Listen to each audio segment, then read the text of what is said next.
Hey guys, Mike from Epoxy Creations again. Yesterday we fabbed all our counters by gluing and screwing or nailing and gluing the actual counter frames. Now, I didn't mention it yesterday, but we did the 3/4 inch for our top, and then underneath is the 1/2 inch. Standard is 1 1/4 inch, so there you go, 1/2 and a 3/4. We're going to go ahead and cut out our sinks today. We're gonna go and smooth our edges off with a router. Probably have to slap some Bondo and some cracks to make sure they're sealed up real good. But I wanted to show you right now that we had taken some notes when we did our templating that we knew we wanted to be 3 inches back from the sink. We checked underneath to make sure that our sink would fit with the lip of the sink, the undermount sink. We also wrote down on here that our center of our sink would be at 28 inches.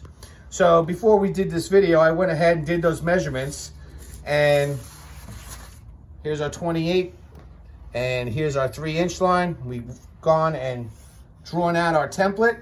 So now we're ready to go ahead and drop a jigsaw in this thing and cut it out.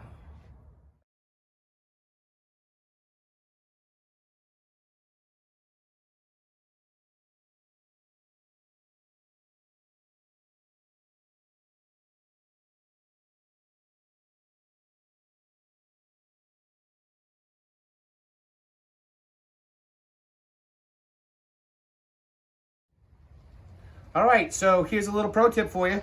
We raised the whole counter up with some 2x4s. When we put a 2x4 into this, you don't have to worry about this thing falling out on you when you're finishing your cut. And we can just pull that right out. Bada bing. Hey guys, so yesterday we went and did our cuts for our backsplashes. We did a couple little things. We were gonna route, we were going to smooth our edges out, but it was cold, it was damp, it started snowing, so we just called it a day. So we're back at it today, and today we're gonna go ahead, we're gonna use this bit from on our Bosch router.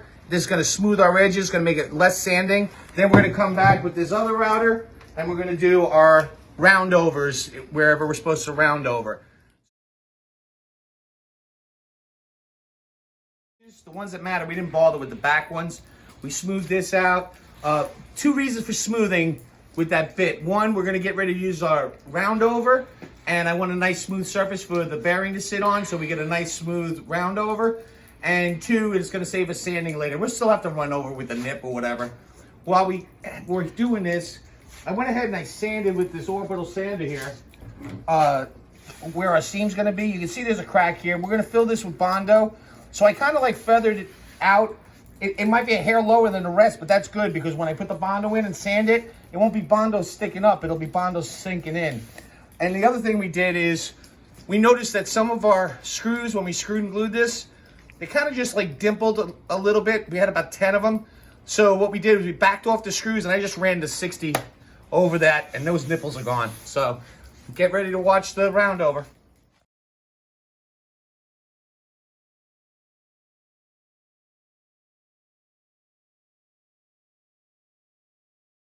All right, guys, so we're done fabricating. Now we're gonna go take it over to the pour shop. This is the long commute from the fab shop to the pour room. You know, doing epoxy, it's great, but having a neighbor that you can be in business with is priceless. I got all our pieces in. The wonderful thing about these lifetime tables is I can go ahead and reconfigure my lab any way I need to in order to do my pour. So these things are light, easy to move around. As you can see, we went ahead, propped everything up. Okay. And we got everything off the table. So what we're gonna do now is I'm gonna mix up some Bondo. We're gonna go ahead and Bondo this seam right here. We're gonna go around our front edges, make sure that there's any spots that need some Bondoing, like right here probably needs a little bit. We can put some Bondo on that.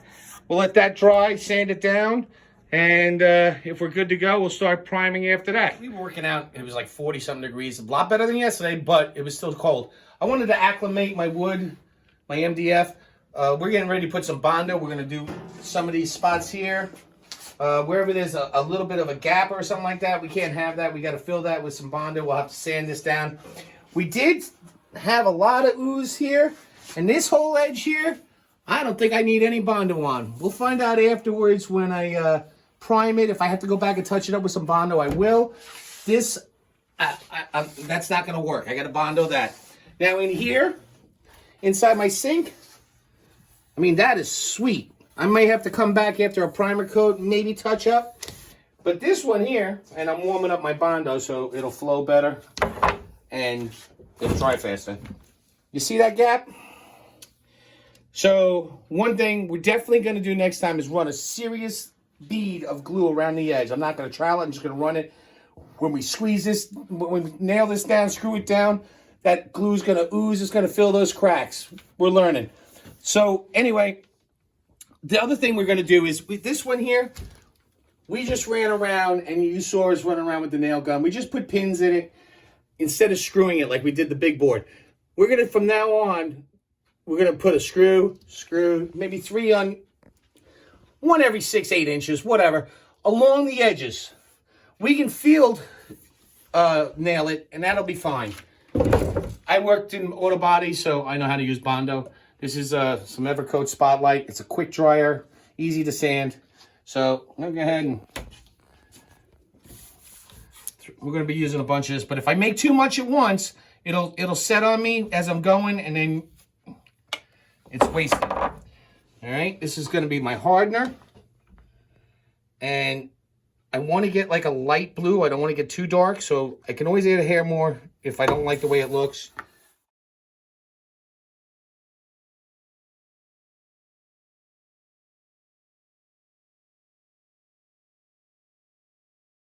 Okay, so we did all our Bondo.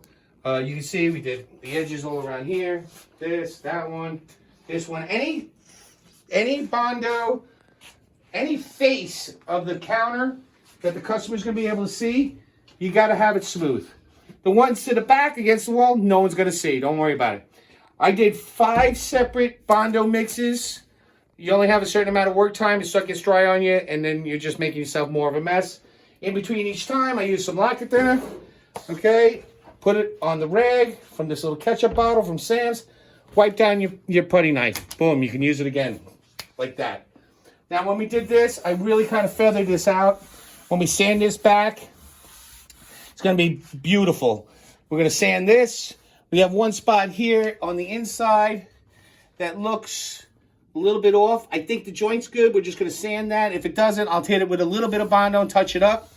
But other than that, oh, and then we got this one here. This is going to go up against the stove.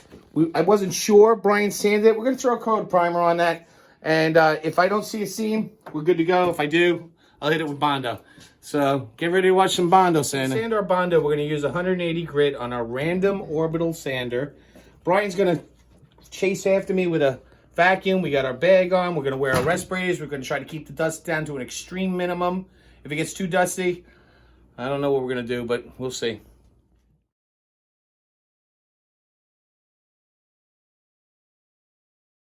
Okay, so we sanded this seam out. We're going to go ahead and hit with a 180 sanding block. It's pretty smooth right now, but I just want to make sure. I'm a body guy, so I used to do it on cars. If I can make it look as good as I do on cars, we'll be golden.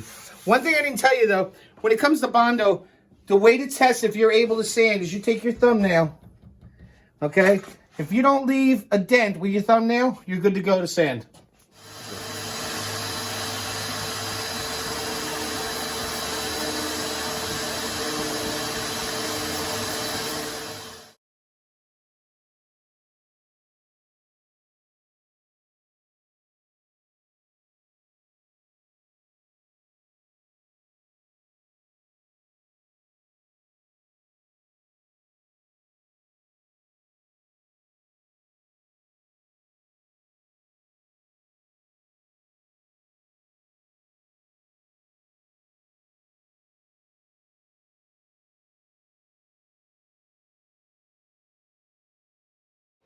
All right, so we spent probably an hour and a half or so sanding all our Bondo down.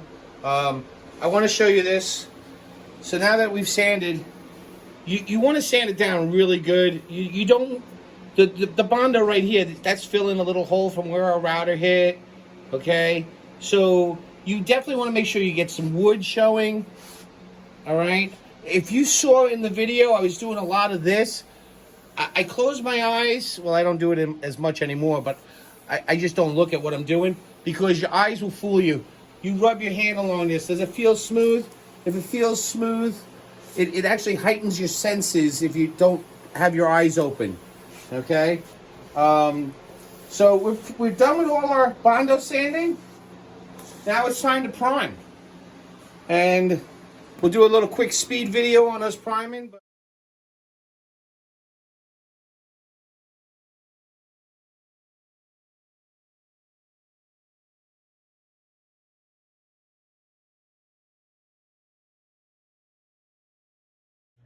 All right, so we went ahead and sanded down our first coat of primer.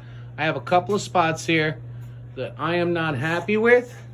So I will be putting a little bit of Bondo on there, sanding it down and smoothing it out, but there's not too many, so. Okay, so I got my Bondo touch-ups done. You can see the circles here. That's good. That means I sanded down so it was flush. These little spots now are filled with Bondo. When I paint over it, we won't have an issue. It'll be smooth. All right, guys, so we're finally done fabricating. Got all our countertops. They're primed, painted. Just got to give them a quick sand. I'm going to do the tape, or actually I might have a new trick that's supposed to be coming today. I'm going to test that out. But we're going to have to hold off on the pour. Brian's sick, and I can't pour without him. I need him here to help me out with the pour. So we'll be pouring sometime Wednesday, Thursday. Not sure. But I wanted to get this out to you guys. We did learn a couple of things. One, we're going to go next time with a fine-tooth saw blade instead of a framing saw blade, and we'll have smoother edges. It'll be less sanding. Of course, I also mentioned we're going to have it really ooze out next time for sure. Someone did suggest to me that I might want to try to get 1 1/4 MDF. That is very possible. If I can find it, it would be so much easier. I wouldn't have to glue and screw and all that stuff. But all we have to do is give it a light sand, put some drip prevention on it, and then we'll pour. I'll put that in the next video on the pour, how I did the drip prevention. Until the pour, I'll see you guys next time.